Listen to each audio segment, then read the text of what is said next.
I was granted a marriage to the crown prince by imperial edict, but father said, "Your looks are plain, not as pleasing to the crown prince as Chinner. Let Chinner accompany you into the eastern palace as a concubine so she can help you maintain favor." I sneered. She was my mother's killer. How could she possibly help me? That very night, I raised my blade and killed Guchinair, who was already secretly carrying the crown prince's child. Gripping the blood-dripping dagger, I said to father, "However you covered up my mother's cause of death back then, that is how you'll cover up Jiu Chinger's death now." Father held the lifeless Guchinger in his arms, glaring at me with eyes nearly bursting from rage. So young, yet so vicious. "I will make you pay with your life for Chinner guards." I stood in the courtyard looking down at him with disdain from my high position. I advised father to think thrice. "The imperial edict clearly bears my name, Gu Mingxi. If you strike me down now, that is defying the edict." Without looking at his grinding teeth and fierce hatred, I continued, "Moreover, if you make today's matter public, it will ruin the entire General's Manor's reputation. The careers of all the Gu family men and the marriage prospects of the daughters will all be destroyed. Thirdly, if I cannot successfully become the crown prince's consort, your dream of being an imperial relative will never come true. So however you covered up my mother's cause of death back then, that is how you'll cover up Jiu Chinar's death today." Father was so angry that he coughed up blood, staggered toward me, and raised his hand to slap me. How could I have given birth to such a disobedient and unfilial thing like you, how dare you? I turned my head to the side, wiped the blood from the corner of my mouth, and looked back at him coldly. "From the day my mother died, I stopped being your daughter. I am an evil ghost that crawled back from hell. No one who caused my mother's death will escape." I spoke word by word, advancing step by step until I forced my father to collapse into his chair. Perhaps my gaze was too fierce sweat seeped from his temples, and fear showed in his eyes. He muttered under his breath, "You've gone mad, you've lost your mind. I'll wait for the day when your beauty fades and love wanes, when the crown prince completely casts you aside." I smiled contemptuously. Love and affection are nothing but a ladder to the clouds for me. Perhaps one day I will die by my own schemes and calculations. But I would never be defeated by the crown prince's romantic entanglements. I stormed off with a flick of my sleeves, leaving behind a single line without looking back. "I am not crazy, but you are a coward. You favored your concubine over your wife and caused my mother's death. Yet now you don't dare avenge your truly beloved daughter. You are a true coward." The concubine my father held most dear was called Li Fangru, the niece from my grandmother's natal family. My grandfather, who fought on the battlefield, looked down on Li Fangru's affected brothel mannerisms. Took it upon himself to ask my maternal grandfather, the Duke of Jin, for the hand of his legitimate second daughter, Shen Yunshu, to be my father's legal wife. From then on, all the men of the Guyu family enjoyed smooth careers, thanks to the marriage alliance with the Duke of Jin's manor. Several young ladies were also able to marry into good families because of this. Who would have thought that this Lai Fangru had such a vicious mind? She stayed at the general's manor under the pretext of serving grandmother.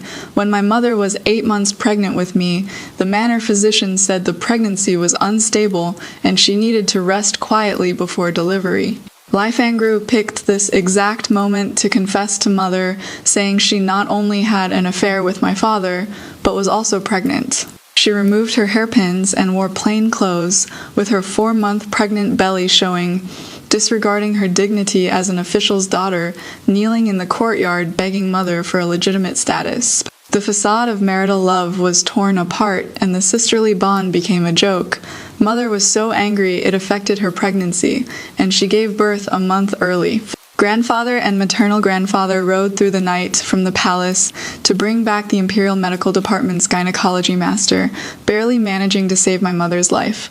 Mother's health was ruined because of this, bedridden with illness, and she could never bear children again. As for that Lai Fangru, grandmother made the decision to take her in as father's concubine. From then on, mother was utterly disheartened, only living her days with me by her side, unwilling to even look at father. When I was 8 years old, I was lying by the pond with a few kids from the family, sprinkling fish food and watching the little fish. not knowing who pushed me. I tumbled into the pond. The cold pond water of winter instantly covered my mouth and nose. The last thing I saw was Mother desperately jumping down to save me. Later, Nanny told me that Gooch in there and I fell into the water at the same time, and despite her frail body, Mother jumped in to save us. Mother, already so weak, fainted after pulling both of us out and developed a high fever that very afternoon. But Lifangru took advantage of the chaos, carrying Guchinger to grandmother to tattle. Guchinger hadn't changed out of her soaked clothes, only wrapped in a thin blanket, shivering all over. Her dripping hair stuck to her face, making her look especially pitiful. Grandmother, I know Madam and Sister don't like me, but I never imagined she would push me into the water. I didn't mean to drag Sister down with me. I was just so panicked at the time. I thought Madam jumped in to save us, so I happily grabbed onto her sleeve. Who knew Madam would actually push me under the water? If not for my aunt arriving in time, Chinner would never have seen Grandmother again. She cried as she spoke, making everyone in Grandmother's room feel deeply sorry for her. Grandmother flew into a terrible rage, and without waiting for Father and Grandfather to return, had Mother dragged to the ancestral hall for family punishment. Mother, burning with fever and too weak to defend herself, died of grief and rage within a few days. The Gu family kept their story straight, telling outsiders only that Mother had died, saving me after I accidentally fell into the water. Grandfather was so angry he spat out a mouthful of fresh blood and sighed with tears. What misfortune has befallen our family? I have failed the Duke of Jin. He then left to become a monk, no longer concerning himself with worldly affairs. Dragging my illness-stricken body, suffering from wind cold, I knelt before Mother's spirit tablet, carefully recalling the details of that day I fell into the water. In my panic at the time, I seemed to have grabbed hold of the sash of the person who pushed me. I had the wet nurse carefully search through my clothes from that day, and sure enough she found 2 sashes. The moon white one is mine, and the pink purple one. I recognize it is Gu Chinger's. There are only 2 girls in the household. My brother's sashes are all dark blue. On the day my mother was laid to rest, the Empress came to see her off one last time. I've heard my mother mention that the current Empress is her close friend. This is perhaps my only way out. The Gu family, a century-old noble house, would never allow my maternal family to take me away. If I stay in the Gu Yu family without grandfather's protection, I'll be killed by Gu Ching-ar and her mother sooner or later. Mother's great revenge is still unavenged. I am not willing to accept this. I harbored my own little scheme, crying until I fainted in front of the Empress, and in my daze I grabbed the Empress's sleeve and cried out, "Mother, don't abandon me." Seeing me grief-stricken, seriously ill, and with no one to care for me, the Empress's heart softened, and she brought me back to the palace to have the imperial physicians treat me. Before I left, I said to Father, "If you dare to elevate Lifangru to legitimate wife, I'll go before His Majesty the Emperor and file an imperial complaint. I'll say Lifangru plotted to kill my mother to scheme for the position of legitimate wife. Whether there is evidence or not, once an investigation starts, your entire GU family will have their reputation completely destroyed. As long as I am alive, Lifangru can forget about becoming your legitimate wife." Father looked at 8-year-old me in disbelief, so angry his eyes bulged with rage. You wretched child. You pushed your sister into the water. Your mother tried to drown the concubine's daughter. You mother and daughter are vicious to the extreme, yet you still dare to speak so shamelessly. I sneered coldly. Did you investigate? That day by the pond there were also the younger brothers from second uncle and third uncle's families. Did you ask them? You believe only one side, doting on your concubine and destroying your wife? You are also a murderer who killed my mother. I'll only say this once, believe it or not. That day it was Gu Ching-er who pushed me into the water. In my panic, I grabbed her sash and pulled her down with me. My mother saved me and also saved that ungrateful wretch. Otherwise, how do you think she got ashore? Having said that, I threw that pink-purple sash in his face and walked away without looking back. You can never wake someone pretending to sleep, saying more is useless. From then on, I lived in the Empress's Changshan Palace. The Empress had no sons, only one daughter, Princess Ning'an. I was assigned to the side hall to be Ning'an's study companion. Ning'an was 3 years older than me and seemed to dislike me very much. On the first day, she punished me by making me kneel in the snow. I didn't cry or beg for mercy, but smiled obediently and thanked her for her grace. The next day when I was punished to copy books, I also smiled and thanked her for her grace. I kept copying until the Empress sent someone to summon us for dinner. My hands were shaking so much I couldn't hold the spoon.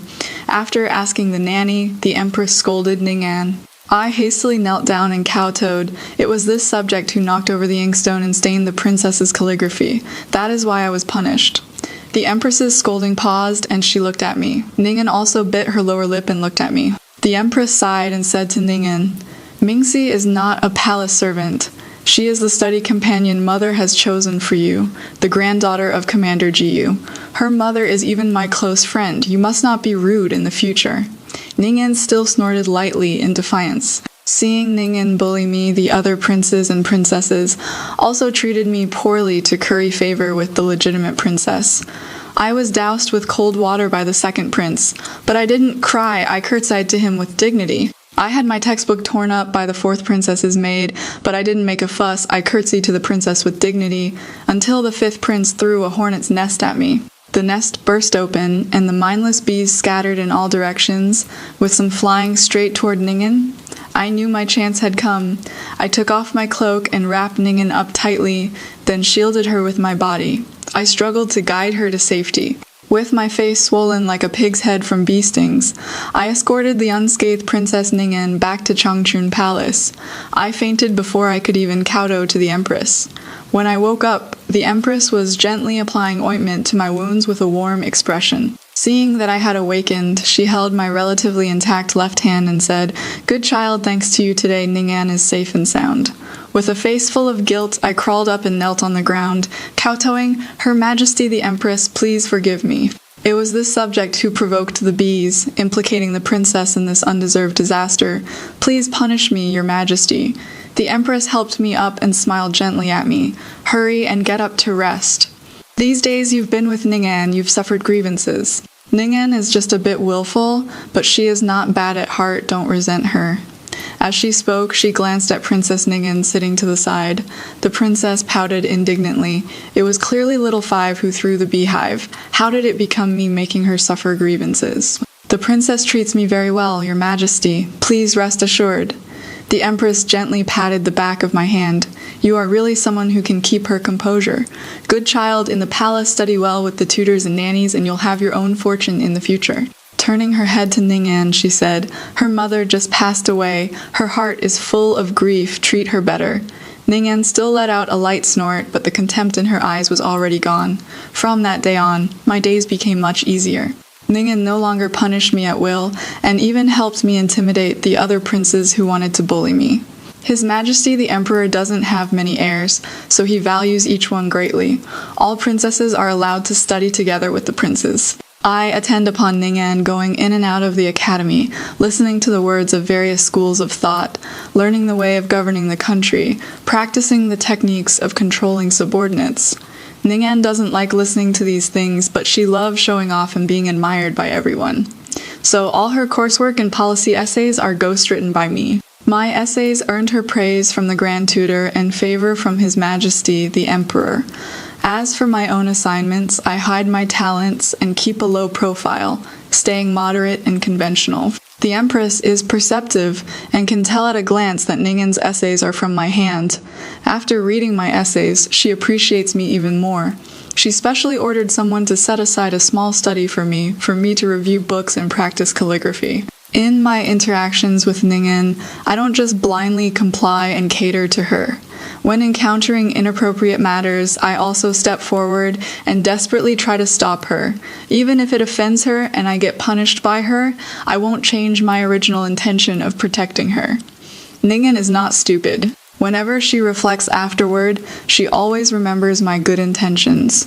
As time goes on, she becomes more and more inseparable from me. The Empress's gaze toward me also becomes increasingly satisfied. Every day after school, she always keeps me by her side, learning together with Ning'an how to handle palace affairs. I understand that my future depends only on myself, so I study with extra dedication.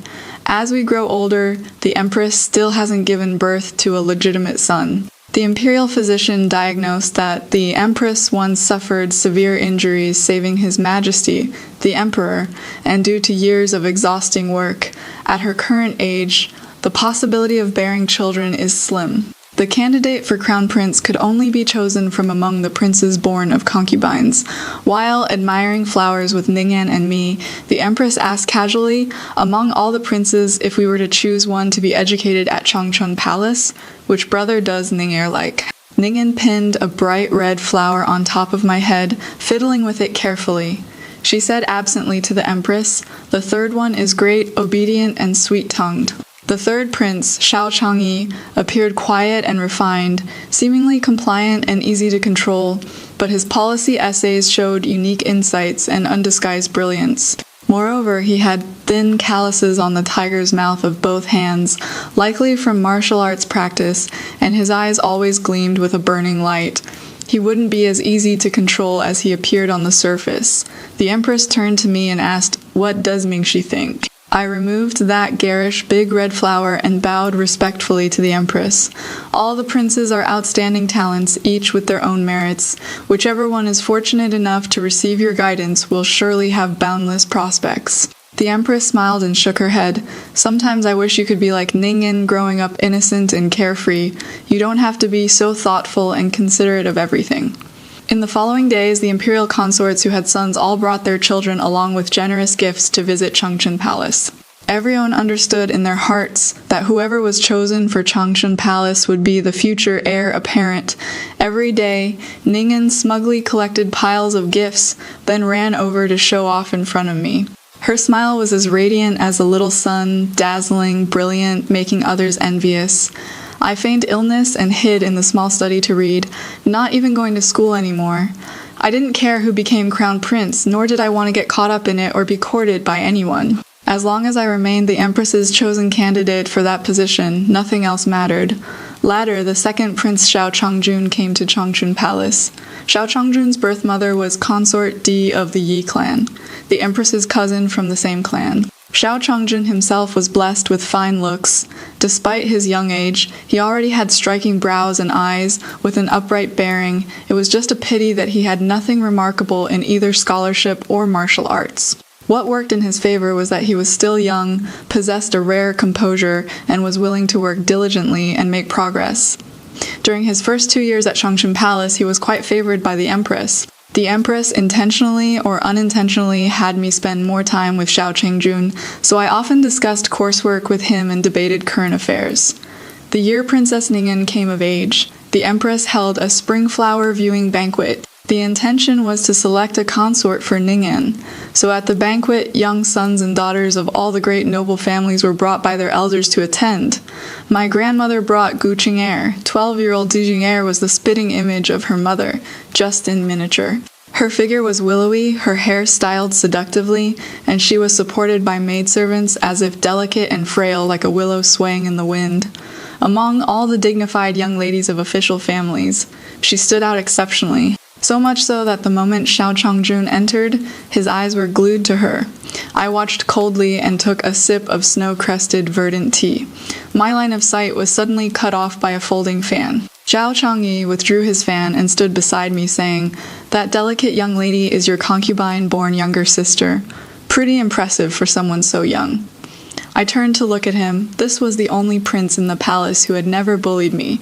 I curtsied and gave him a bright smile. Then I saw Xiao Changyi flick open his folding fan with a swoosh, holding it in his right hand while covering his left hand, pulling it back. Like a magic trick, he produced a lotus pastry. I took it and heard him say, "Eat something sweet and you won't feel so bad inside." I looked at him with a confused expression, showing I didn't understand why I should feel bad. The confusion was an act, but not feeling bad was real. When Xiao Changjun turned 15, he was formally invested as crown prince. After moving from Changchun Palace to the Eastern Palace, we no longer saw each other often. The empress would still frequently send me to the Eastern Palace to relay messages or deliver things, because of the bond we shared from childhood following the empress together. I was always especially lively around him and Ning'an. I hurried into his study, and when he saw me, he didn't ask why I'd come or how I was doing. Instead, he frowned and said, "Mingzi has always been dignified and composed. Why are you being so rash today?" My heart jolted, though Xiao Changjun was steady to the point of being somewhat dull. He had never spoken to me so sternly before. I steadied my breathing and bowed to him, saying, "Greetings, Your Highness the Crown Prince. Her Majesty the Empress has received newly tributed tea leaves from Siam and asked me to bring you." Before I could finish, I was interrupted. I turned my head to look, and a slender figure emerged from behind the bookshelf. "Crown Prince, I found the travels of mountains and seas. Shall I have you tell me about it now?" It was my concubine-born younger sister, Guchinger. I frowned slightly as I looked at her. "What are you doing here?" Guchinger didn't bow to me, but instead looked at me provocatively and said, "I am now a first-rank maidservant by the Crown Prince's side, so naturally I am here." Looking at her self-righteous appearance, I could only find it laughable. "Since you are a maidservant, you are a servant when I am speaking with your master. How can you butt in? Officially speaking, I am the princess's study companion and you are a servant. You should bow and greet me. Privately speaking, I am your legitimate eldest sister. You should also bow and greet me. Clearly you haven't learned the proper manners of a first-rank maidservant. I don't think you need to serve here anymore. Go learn proper etiquette from the nanny instead. That is what really matters, lest you disgrace the Ji family's reputation." Upon hearing this, tears welled up in her eyes as she looked at Xiao Changjun with a wronged expression. "Crown Prince, I meant no disrespect to my legitimate elder sister. I was just mindful that you wanted to tell me about this book, so I've been in the palace for 6 years now. How could I not see through such petty tricks?" I was clearly the one asking her questions, yet she addressed Xiao Changjun instead, making him feel sorry for her fox-like seduction tactics. Sure enough, Xiao Changjun couldn't stand it anymore. He said to me with displeasure, "She is just a maidservant. Why are you getting so worked up?" I also lifted my head to look at him. "She is just a maidservant. Why must you show me such an attitude?" This was the first time I blocked Xiao Changjun with my words, leaving him speechless. Everyone in the entire palace knew I was the Empress's chosen candidate for Crown Princess, yet he humiliated me over a maidservant. How rash of him. When the Empress heard about this matter, she merely shook her head and sighed, but it was Xiao Changjun's birth mother, Consort De, who became angry between a maidservant and the Crown Princess candidate, cultivated by the Empress. She still knew clearly which was more important. I heard Xiao Changjun received quite a scolding from Consort De in the evening when His Majesty the Emperor came to Changchun Palace for dinner. He mentioned to the Empress the recent alternating conflicts in the northwest and southeast.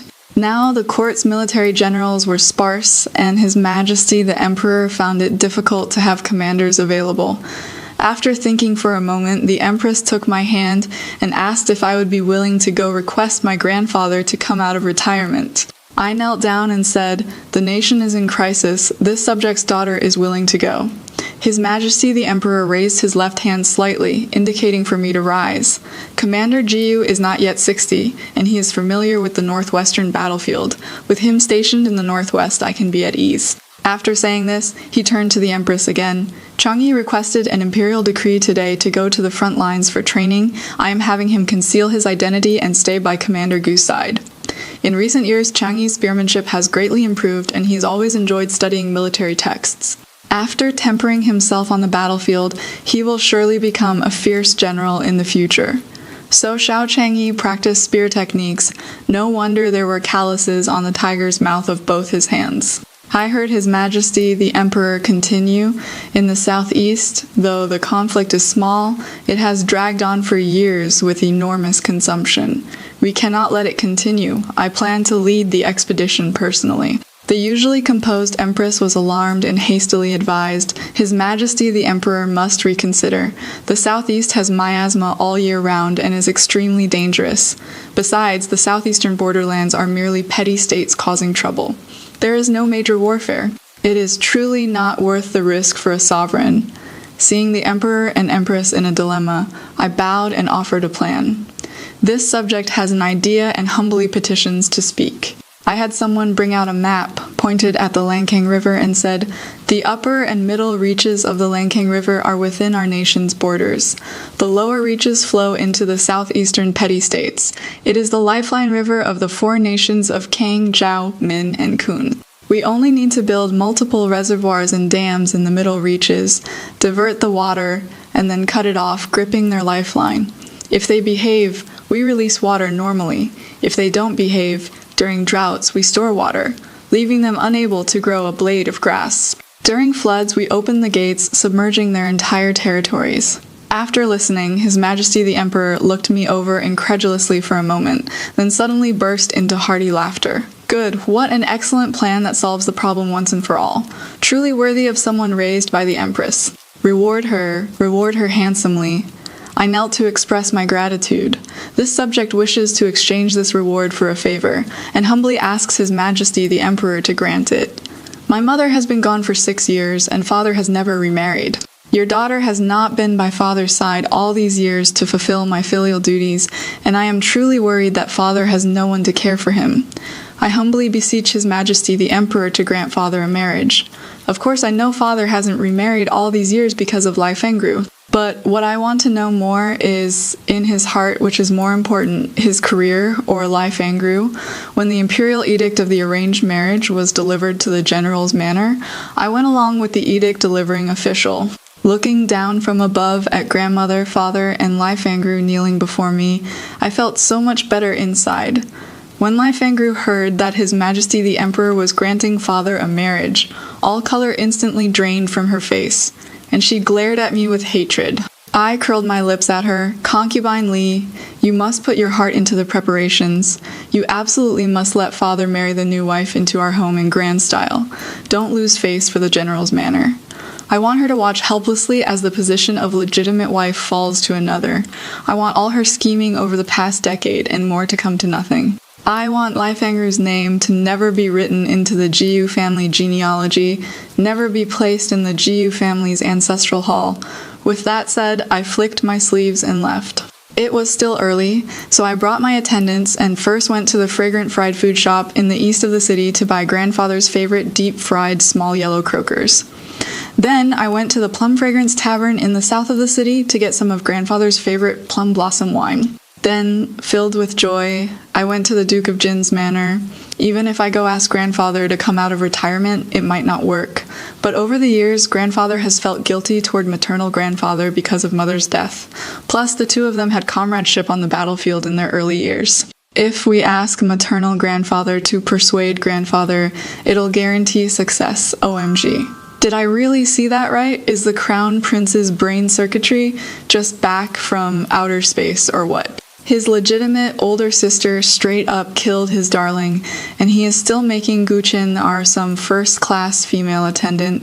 It is like throwing a meat bun at a dog, gone for good. And this Guqinger is one scheming girl too, acting all pitiful on the surface, but plotting behind the scenes, totally manipulating the Crown Prince. These two as a CP, TSK toxic. That very night, grandfather packed his bags and went with maternal grandfather to the northern military camp. While I was busy running around for the country, Xiao Changjun was busy elevating Guqingar's status. He made Guqingar the head steward of the Eastern Palace and bestowed upon her many fine clothes and precious treasures. Even my coming and going from the Eastern Palace now required her approval. He thought he was trampling on my dignity, but he forgot that I am the person the Empress has acknowledged. He is also trampling on the Empress's dignity. But I am not worried. I want him to lift Guqinger up high, the higher the better. After all, the higher you are lifted, the more it hurts when you fall. I deliberately went to the Eastern Palace, and unsurprisingly was stopped outside the door by Guqinger. Without me even needing to provoke her, her little mouth started yapping away with snide remarks. My people inadvertently passed the news to Consort D's palace. Consort D led her people in a furious charge to the Eastern Palace, dragged Guqinger to the Punishment Bureau for a savage beating, and then threw her out of the Imperial Palace. Because of this incident, Xiao Changjun grew to hate me venomously. I also knew there would be no good ending between us two. From then on, I never went to the Eastern Palace again. Before Xiao Changyi left for the campaign, he specially came to see me and handed me a box, saying it was an early birthday gift for this year. I opened it to find an exquisite magnolia-shaped ebony hairpin gleaming with a lustrous sheen. You could tell at a glance it had been polished for a long time. He wore armor, his whole figure valiant and upright. I carved it myself, prepared it for a long time. He said, somewhat awkwardly, next time, once I've learned jade carving, I'll give you a white jade magnolia hairpin. Looking at him, I couldn't help but smile, the kind that comes from genuine joy. Over these years in the Imperial Palace, what rare and precious treasures haven't I seen?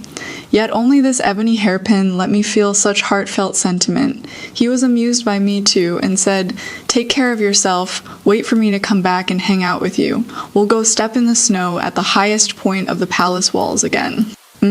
I nodded and agreed with a smile. He sighed with a sense of loss. You little fox, don't hide your claws too deep.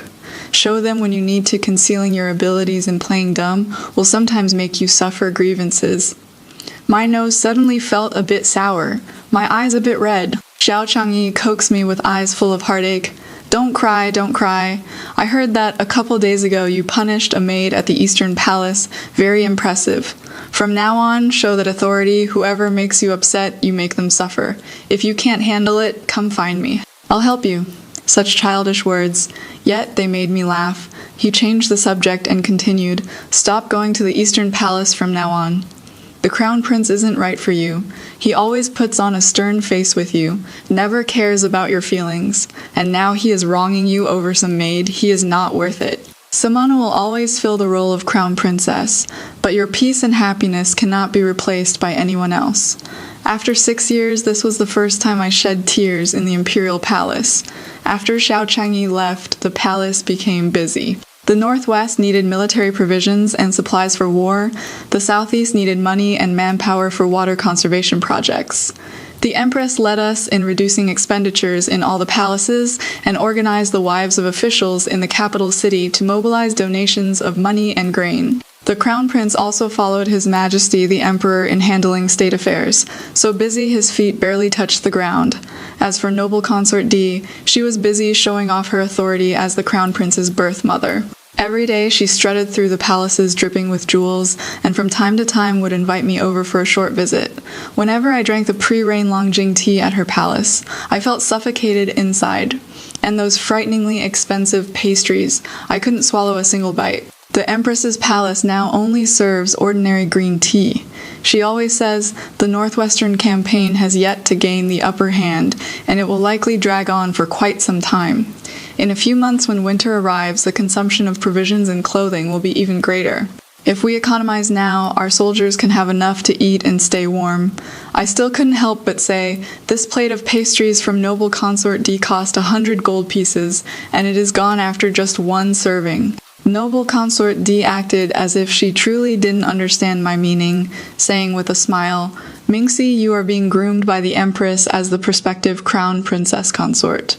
What does a mere 100 gold pieces amount to? In the future, when you become crown princess consort, and eventually empress, even if a plate of pastries costs 10,000 gold, you'll still be able to afford it. She doesn't understand empathizing with His Majesty, the Emperor who worries about the war, nor does she care about the soldiers fighting bloodily at the front lines. She only wants to curry favor with the Empress through me, so that her son can smoothly ascend to the throne. With such a mother, no wonder Xiao Changzhen's perspective is always so short-sighted. Princess Ning'an and I deliberated for 2 days and 2 nights, drafting a proposal to raise civilian funds. When we reported to the Empress and Imperial Noble Consort Des still put on airs as the Crown Prince's birth mother. Your Majesties, Your Highness, you need not be so anxious. As winter approaches, it is common for battles to be difficult. Wait a while until spring comes, and our General Gu will surely return victorious. Wouldn't you say so, Mingxi? Noble Consort D said leisurely while sipping her tea. Even the good-tempered Empress couldn't help but roll her eyes at her. In the 8th month, snow already flies in the northern desert. The bitter cold of the Northwest has long since frozen the soldiers' hands and feet with chilblains. His Majesty worries day and night over provisions, yet you think it is merely a matter of waiting a few days. concubine pursed her lips in defiant dissatisfaction. Furthermore, the construction of water conservancy projects in the southeast is enormously expensive, and all of this requires money. You should put a stop to your pre-rain Longjing tea and expensive pastries. Hearing this, Consort D became displeased and turned back to say, Her Majesty the Empress, you wouldn't be using the pretext of budget cuts to target me alone, would you? Could it be that you are jealous that my Junner has become the crown prince? You needn't be jealous, sooner or later you'll be the Empress Dowager anyway. The Empress was infuriated by her words, and Ningen stood up, about to point at her and curse. I hastily stopped Ningen and said to Consort De with a smile, You are right. No matter who becomes crown prince, Her Majesty the Empress will be the Empress Dowager, so why be jealous? Now Consort D stopped playing dumb and let out an awkward laugh. Mingzi really knows how to joke. The crown prince has already been decided, how can it be changed at will? After saying this, she got up to apologize to the Empress, then glanced at the imperial consort sitting in the seat of honor who hadn't said a word. Then she slunk back to her own palace. Ningen and I are planning to organize an auction. Each palace will voluntarily donate items, and after registration and cataloging, the Merchant Guild will auction them off to the public. Wealthy merchants all take pride in owning items used by the imperial court, so there will be plenty of people bidding. This way, it neither increases taxes nor pools private funds. After consulting with the Empress, the noble consort thought it was feasible. So we split up and got to work. The Empress held banquets to encourage the wives of officials to donate. The noble consort was in charge of fundraising among the imperial concubines. Ningen and I were responsible for verification, registration, and record keeping. In the future, these auction items would be publicly announced to prevent ill-intentioned people from using imperial items as bogus authority to seek unpredictable gains. The noble consort found time in her busy schedule to come see me. Holding my hand, she said with some excitement, Changi has sent a letter. He said he will definitely return to the capital victorious before the new year, and told me to tell you to set your mind at ease. Thou I found the noble consort's visit abrupt. I was still very happy to hear that Xiao Changyi could return to the capital before the new year. The noble consort was Xiao Changyi's birth mother. Of noble birth, her maternal family's power was no weaker than the Empress's back. When selecting a prince to enter Changshan Palace, the Empress had hesitated repeatedly between Xiao Changjun and Xiao Changyi. Fearing the noble consort's great influence, she ultimately chose the son of Consort D, who was from the same clan as herself. Who would have thought that Consort D's virtue didn't match her position, and Xiao Changjun's talents were merely mediocre? Now the Empress's heart must be wavering too. The imperial goods auction was handed over to the imperial merchants to manage, supervised by the capital prefectural office.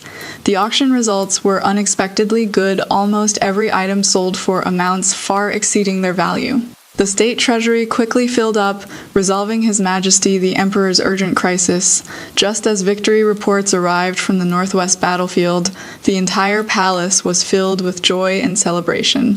His Majesty the Emperor, in order to commend Princess Ningen and me, specially issued an imperial decree to confer upon Ningen the title of Super First Rank Elder Princess, and to confer upon me the title of Junior First Rank County Princess Fengyi. I understood that His Majesty the Emperor was raising my status to make me a more suitable match for the crown prince. As soon as my grandfather returns triumphantly to court with his illustrious military achievements, the marriage between the crown prince and me will be bestowed. Now that I have a rank to my name, my heart has finally found some peace.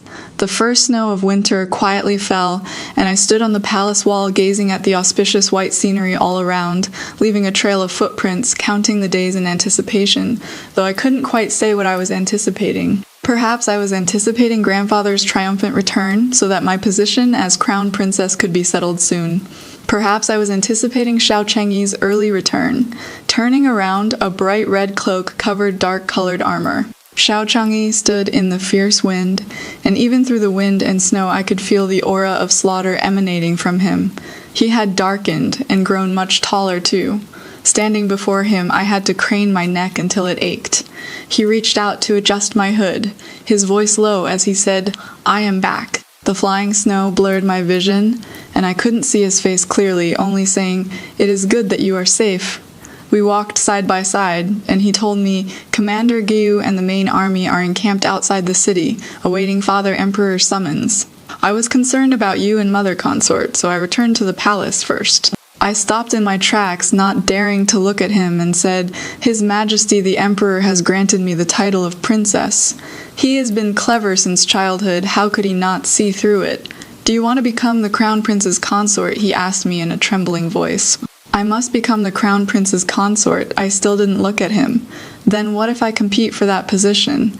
My heart skipped a beat, then calmed again. I raised my head to look at him. Then I would be your Crown Prince's consort. Xiao Changyi held my hand, breathed some warm air on it by his lips, then held it in his palm to warm it. He said, Whatever you want to do, you must have your reasons.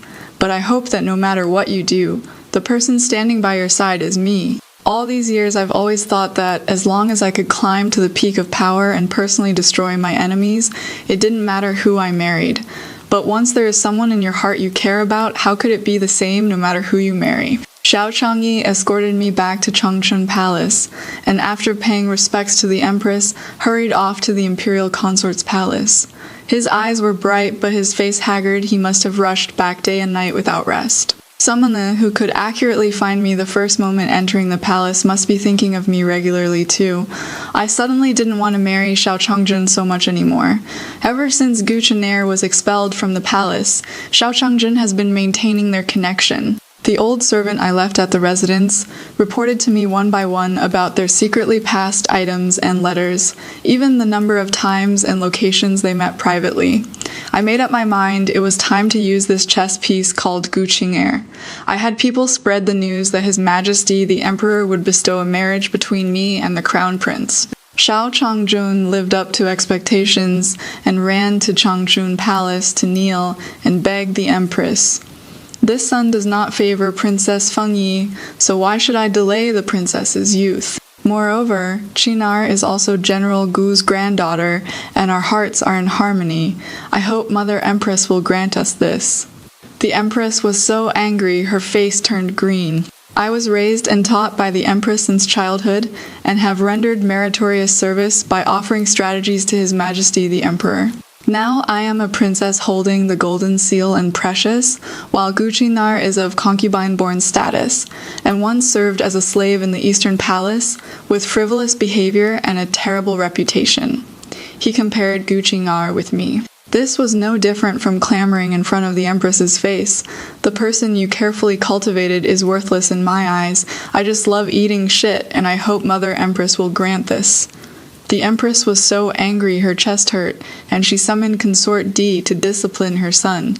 Upon hearing this, Consort D instantly exploded, wanting to hit but not daring to, wanting to scold but not daring to. After all, Xiao Changjun was the heir apparent, while she herself was merely a palace consort. She could only kowtow to the Empress in apology and lead Xiao Changjun back to her own palace. After a long mother-son talk lasting 2 hours, Xiao Changjun unexpectedly stopped making a fuss. The little eunuch I had planted in Consort D's palace came back and relayed their mother-son conversation in detail. Xiao Changjun said to Consort D, Gu Mingxi is rigid and dull, a mere woman full of strategies for governing the country, spending all day thinking about hens crowing at dawn. Where is there any semblance of a wife? I've disliked her since childhood. I've endured her for years in Changchun Palace, and I really don't want to marry her and spend my days with her. Chinar treats me with tender affection and holds me in high regard. Marrying such a woman would truly make this life worthwhile. So he detested me this much.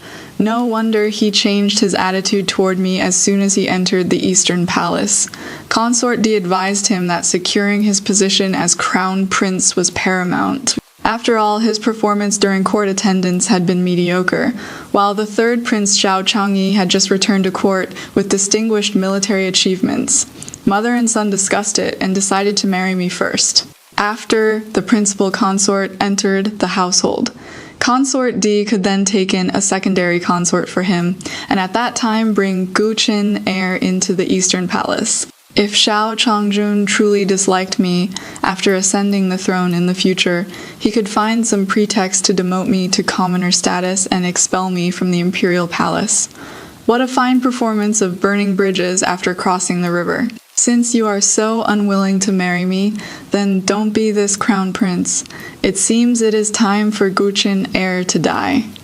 If she doesn't die, how will Xiao Changjun go mad? After grandfather received an audience with His Majesty the Emperor, he was promoted to general who pacifies the nation, granted the title of first-rank duke hereditary for 3 generations. That day I obtained the Empress's permission to follow grandfather home to await the imperial decree. After returning home, grandfather did not go see grandmother, nor did he see father and uncles who came to pay their respects. He only called me to his courtyard to talk. His Majesty the Emperor told me today that he wants to confer upon you the title of Crown Princess. This is an honor for the entire GU family. But on the northwestern battlefield, the third prince has repeatedly achieved remarkable feats, and this person has a keen mind, outstanding insight, and the talent to govern the realm. Although the Crown Prince has been taught by the Empress since childhood, since his investiture, he has no military achievements or political accomplishments. The position of heir apparent may not be secure. You are the legitimate daughter of the GU family's main branch, and your family will always be your backing, but you yourself must also plan ahead. I humbly took his words to heart, then kowtowed and took my leave. Grandfather's meaning was very clear. What he wanted was the GU family's glory. Who becomes the crown prince and who I would marry, he didn't care. As long as our goals align, we are true grandparent and grandchild. Passing through the corridor, I was blocked by Guqinger. She twisted about in her extravagant attire, if it isn't the soon-to-be crown princess. Hehe, Crown Prince Gege only has me in his heart. Even if you marry into the Eastern Palace, you'll just be sleeping alone in an empty room. A crown princess in name only. I advise you to request to step down yourself so everyone can save face. I looked at her coldly, finding it only ridiculous. What I seek has never been Xiao Changjun as a person. If you treasure him, take him. Seeing me remain silent. She twisted her waist and circled around me. Don't get cocky. The crown prince promised me he'd take me as his secondary consort. It is just entering the household a few days later, but for the person I love, I can endure it. After speaking, she left with her nose in the air, the evening breeze stirring up a wave of fragrance, so thick it was pungent. After breakfast at dawn, the imperial edict messenger from the palace arrived. Behind me followed the rewards bestowed by His Majesty the Emperor and the Empress, forming a grand procession that filled the entire front hall. The imperial edict appointed me as crown princess, with the wedding to take place after I turned 16. It also listed various bestowed rewards. Grandfather smiled cheerfully while exchanging pleasantries with the edict-delivering official. Father beamed with joy, and even Lifangru's son, Gu Shichuan, was grinning with his 2 rows of big white teeth showing. Before my rewards were even catalogued and stored, Father came to my courtyard. He opened with, "Your looks are plain, not as pleasing to the crown prince as Chinger. Let Chinger accompany you to the Eastern Palace as a concubine, so she can help you secure favor." A concubine. He probably doesn't know yet that the crown prince has already promised to marry Guqinger as a secondary consort. I lowered my eyes and replied indifferently, "If she is willing, then let her go." Seeing me relent, Father contentedly surveyed my rewards. "You won't need all these things right away. Give half to Chinger, consider it a trousseau gift from you as her elder sister." I replied to him casually, "It is not that your daughter is unwilling. It is just that these rewards were bestowed specifically for the crown princess's wedding. The imperial household department will register and catalog everything. If someday someone criticizes my younger sister for using things above her station, I am afraid it would bring disaster upon her." Hearing me say this, Father left in anger yet helplessness, flinging his sleeves. Right after Father left, a young maid whispered a report to me that the Eastern Palace had sent several large chests to Guqinger's courtyard. I put down the booklet in my hands and got up to go to Guqinger's courtyard. Drama Queen Guqinger is online. She is actually still showing off the compensation from the Crown Prince. Her IQ balance is really running low, and she naively thinks she can use the excuse of the protagonist being childless to depose her. Please, that is the Crown Prince, not some random cat or dog in your backyard that you can manipulate at will. Plus, the female lead already made it clear that a concubine is still just a concubine, and she is still jumping around like that. She is really tired of living. This is exactly the moment I've been waiting for. When Xiao Chengjun thought everything was going according to his plan, when he thought he had his cake and ate it too. 10 large red chests, packed to the brim, all filled with gold, silver, jewels, silks, and satins. Very good. It seems Gushi Nar is indeed very important in Xiao Chengjun's heart. Seeing me, Gushi Nar said with a smug expression, "See that? These are all compensation the Crown Prince gave me. He only dotes on me in his heart, not you." I looked at that pile of stuff with disdain. So what? A concubine is still just a concubine, just like your mother, a servant for life. Gujiner was so angry she gritted her teeth, but soon thought of something, gently stroking her lower abdomen with her right hand, and said, "Crown Prince Jages said he won't touch you, so you won't have any offspring. Once I give birth to the eldest son, I'll petition to depose you on the grounds that you have no children." So she is secretly pregnant. No wonder she is so precious to him. If she dies with the child, Xiao Chengjun would probably go mad. My right hand trembled as I gripped the dagger tightly inside my sleeve. Then I beckoned to Gu Ching'er. "Come here, I'll tell you a secret about the Crown Prince." She walked toward me, her face full of disdain and disgust.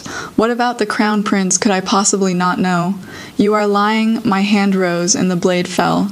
She clutched her neck, unable to finish her sentence as bright red blood gushed out between her fingers. Her maid let out a scream and ran toward the courtyard gate. She was stopped at the entrance by my father's newly married wife, who gagged her and had her dragged away. This wife was the stepmother I had requested from His Majesty the Emperor. She was also my maternal aunt's personal martial maidservant from her maiden family. She had recognized my maternal aunt's father as her adoptive father, changed her name and identity, and married into the Jiu family. My purpose in bringing her into the Jiu family was to have her work with me from the inside. By the time my father arrived at Gu Ching'er's courtyard, she no longer had a trace of breath left. I threw down the dagger and warned my father, "However you covered up my mother's cause of death back then, that is how you'll cover up Gu Ching'er's death today. Otherwise, I'll drag you down with me in mutual destruction and take the entire Jiu family along. Send word to the Crown Prince that Gu Ching'er contracted an acute illness and died suddenly." Early the next morning, I dressed properly and entered the palace to express my gratitude. As soon as I entered the palace, I heard that the Crown Prince had gone mad trying to leave, but was stopped by the Empress and confined to the Eastern Palace. I saw the Empress looking worried and anxious, so I number asterisk. "Your Majesty the Empress, now that the imperial edict of marriage has been issued, this subject and the Crown Prince are husband and wife as one. Since the Crown Prince has lost his composure like this subject also feels deeply guilty. I am willing to go to the Eastern Palace to counsel him." The Empress held my hand and said with pity, "You've been wronged. Who would have thought he'd turn out to be such a failure, making such a scene over a concubine's daughter?" I shook my head and smiled at the Empress. "This subject is not wronged. Maintaining the imperial family's dignity and sharing your Majesty's burdens is this subject's duty." The Empress contentedly saw me off and sent the head palace matron from Changchun Palace to accompany me to the Eastern Palace. Xiao Chengjun's hair hung over his eyes, his face pale, sitting dejectedly on the ground. Around him were nothing but shattered objects and torn paintings and calligraphy. I bowed to him when he saw who it was. He suddenly grabbed my arm and asked, "Tell me it is not true. Ching'er isn't dead, right? She is not dead. Just yesterday she was fine. She is not dead, right? I didn't pull away from him. Going with his force, I moved even closer to him. She is dead. I killed her. She even had your child in her belly." I said the cruelest words in the gentlest tone by his ear. Xiao Chengjun couldn't take it anymore and knocked me down with a scream.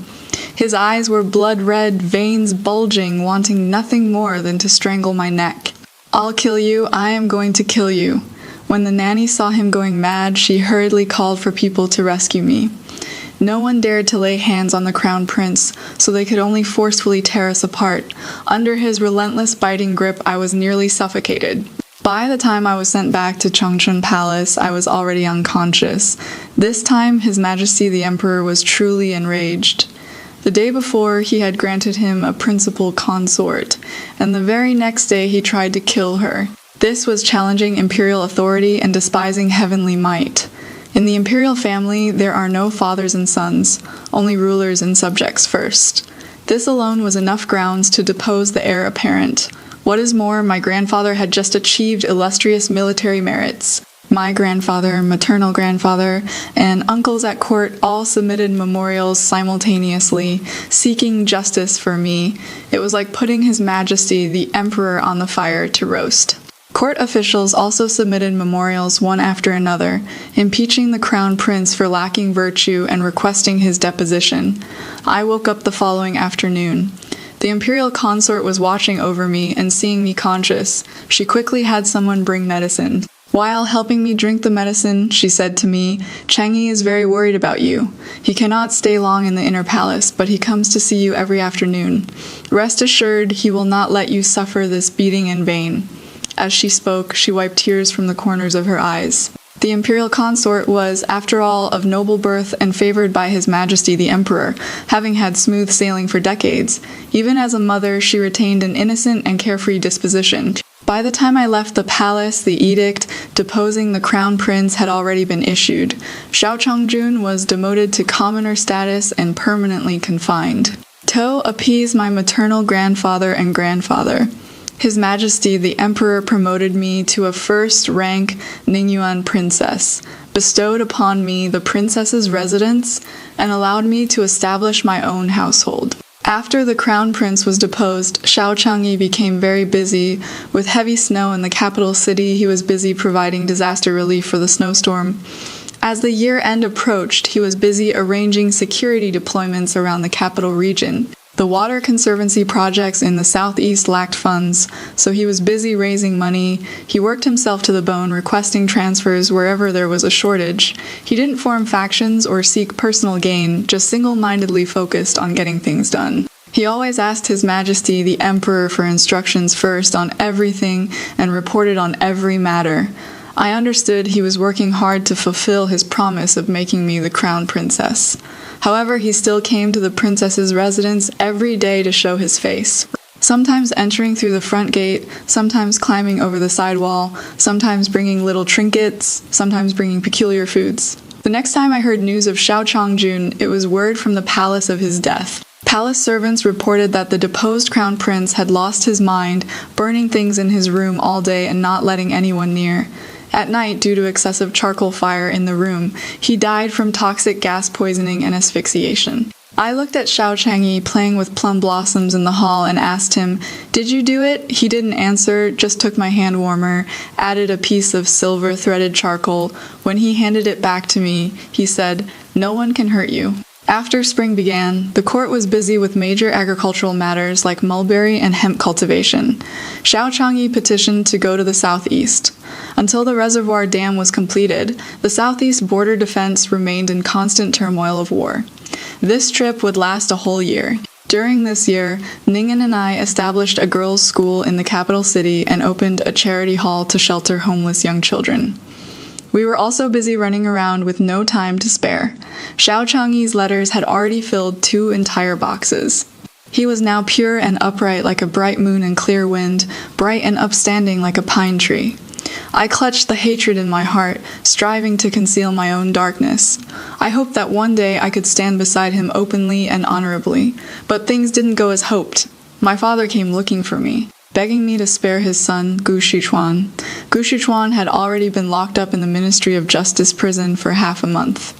At such a young age, instead of behaving properly, he associated with wastrels and frequented pleasure quarters. I merely had someone introduce him to the second son of the Prince of Angst. The Prince of Angst was arrogant about his merits, earning the Emperor's displeasure for years. Dealing with the Prince of Angst's faction was a matter of sooner or later. Gu Shichuan thought he had befriended the powerful and widely boasted about his connections with the Prince of Angst's household. So when the Prince of Angst fell, he entered the Ministry of Justice prison. I entertained father with the finest snow-crested verdant tea, listening to him speak with gentle obedience. Then I told him, saving him as possible exchange it with Lai Fengru's life. Father looked at me with utter disbelief, his lips wriggling as he forcibly swallowed down his scolding words. Now I was a princess, and Gu Shichuan's life was still in my hands. He doesn't dare to anger me. Father left dejectedly. I watched his back, not yet 40 but already somewhat hunched, and felt only satisfaction in my heart. My mother once loved this man so much, yet suffered betrayal when their happiness was at its peak. Her kindness ultimately left her unable to rest in peace even in death. How could this group of murderers now live with peace of mind? Lifeangry was sent away by stepmother. She personally came to the princess's residence to report back to me. Lifeangry was disrespectful to the mistress. I used family law on her in the ancestral hall, then sent her to the estate. Taking advantage of the icy river water in winter, I had her hands and feet bound and threw her in. Your father didn't ask about it. See, in father's heart, what could compare to the Gyu family's honor and his own interests? So what if Lifeangry was favored by him her entire life, between a favored concubine and family inheritance? He, of course, chose family inheritance. Without Gu Shichuan, grandfather would choose second uncle or third uncle to inherit the title. My father would absolutely never let such a thing happen. When Xiao Changyi returned, it was the first snow of winter again. We stood at the highest point of the palace walls, looking at the entire city draped in silver. I looked at the fresh wound on his face, took his hand, and placed it on my hand warmer. I teased, "Where is the jade hairpin you promised me? The battles in the southeast are scattered. You should have had time, right?" He raised both eyebrows and said exaggeratedly, "That is right, so I used a big sword to chop out a pair of hairpins for you." Superimposing definitely won't lose the princess's dignity. As he spoke, he even gestured. Hairpins that big! He had changed so much this year. Military life had made him quite slick. Or perhaps it was because his military achievements and political accomplishments had already made the crown prince position a certainty, so he was relaxed from the inside out. I looked at him showing off with disgust on my face, but couldn't help it. We looked at each other and burst out laughing. Xiao Changyi, I looked at him seriously. If one day you discover I am not what you see, will you still stay by my side? He lightly tapped my nose and pulled me into his embrace. How do you know what you look like in my eyes? I am fond of you, whether you are a talented princess who serves the country and the people, or a calculating Gu family girl who carefully schemes. As long as you are you, I will always protect you. Xiao Changyi, due to his military achievements and political accomplishments, was made crown prince, with no objections from the court or the public. At the New Year's Day palace banquet, Xiao Changyi requested His Majesty, the Emperor, to grant us a marriage. The Empress looked at His Majesty, the Emperor with eyes full of gratification, and they smiled at each other. Our marriage was settled just like that. On the day of presenting betrothal gifts, Xiao Changyi personally brought 2 geese to the princess's residence. He also brought along a complete set of magnolia-shaped hair ornaments, exquisite and luxurious. Each piece was crafted by Xiao Changyi's own hands. His Majesty the Emperor bestowed the marriage with the Ministry of Rights handling preparations, so the betrothal gift ceremony wasn't really necessary. He personally hunted the wild geese simply to tell me that between us what he valued more was actually our feelings for each other. 3 years after our marriage, His Majesty, the Emperor's old injury relapsed, and he abdicated to recuperate. Xiao Changyi ascended the throne and made me Empress, allowing me to attend court and participate in governance. He said, "The first time I read your policy essay, I knew of your wisdom and ambitions. I like the way you are full of ambition and schemes. Your gentleness and obedience are all in act. Go do what you want to do. No need to hide it from me. No matter what you do, I'll be behind you." When I returned to the general's manor again, it was already the time of father's dying moments. I looked at my haggard father, lying on the bed where he and my mother had their wedding. He must have felt guilty toward my mother in his heart. But who cares about his guilt? Gu Shichuan followed respectfully behind me, not daring to lift his head to look at his father. I said to him, "Come, look at your father. This is the father you nurtured," feeding him bowl after bowl of medicine. Father's eyes flew open in shock, looking back and forth between the two of us several times. His breathing became violently uneven, his whole body trembling, his eyes gradually filling with despair. I crouched down, staring fixedly into his eyes. I wanted to remember his grief and collapse.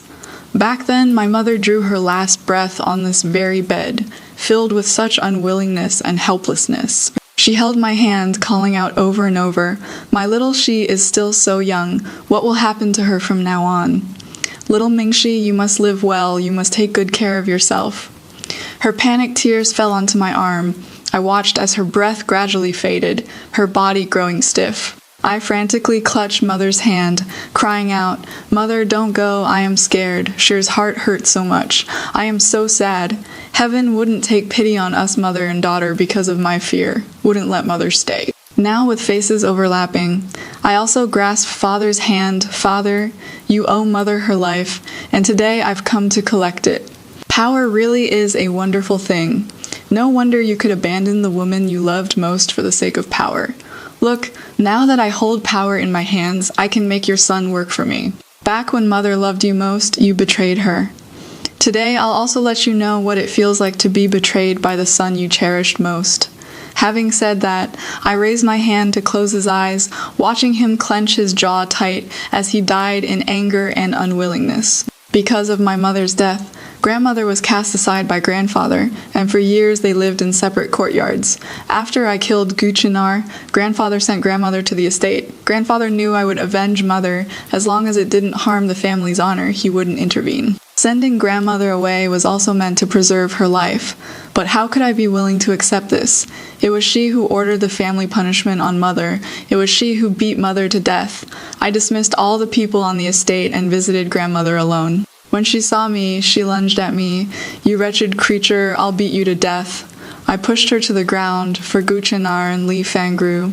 "Then you are grieving too early. I came today to announce a death to you." Her murky eyes looked at me in disbelief, trembling as she asked, "What have you done now?"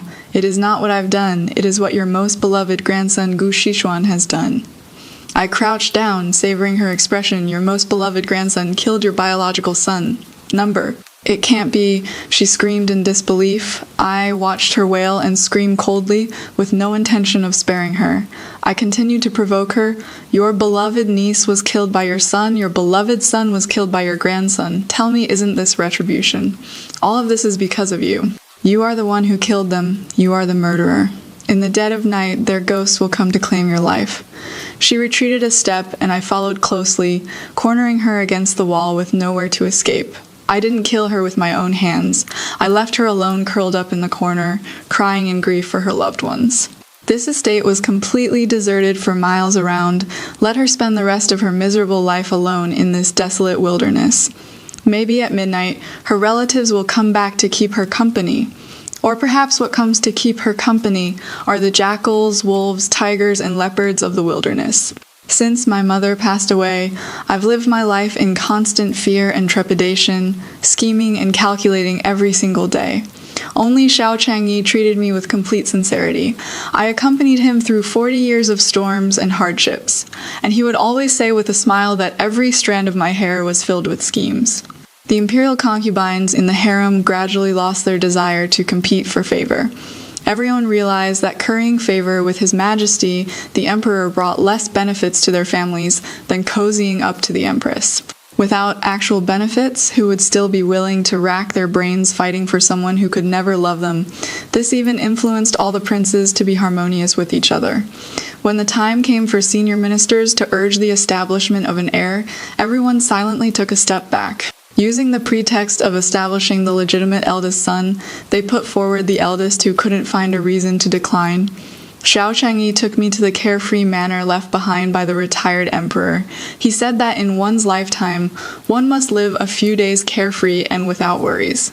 Otherwise, even if one lives in luxury and dies of natural causes, one would still feel their life was miserable. Favoring concubines and destroying the wife, favoring concubines and destroying wives refers to a phenomenon in ancient Chinese society where a husband favored his concubines while neglecting, ignoring, or even oppressing his legitimate wife. This behavior often broke traditional marriage ethics and the patriarchal clan system, posing a serious threat to the legitimate wife's status and potentially leading to internal family conflicts and instability.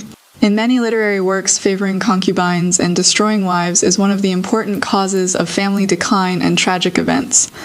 Just like Gu Mingxi's dad, he is totally a textbook example of favoring concubines and destroying wives. His legitimate wife, Shen Yunshu, gave birth to the female lead for him, but he went and kept Lai Fengru on the side, making Shen Yunshu's life miserable. In the end, he made her sick from anger and might have even angered her to death. This kind of man really should be sent to a tea art training class for a complete makeover. Let him know what wife comes first truly means.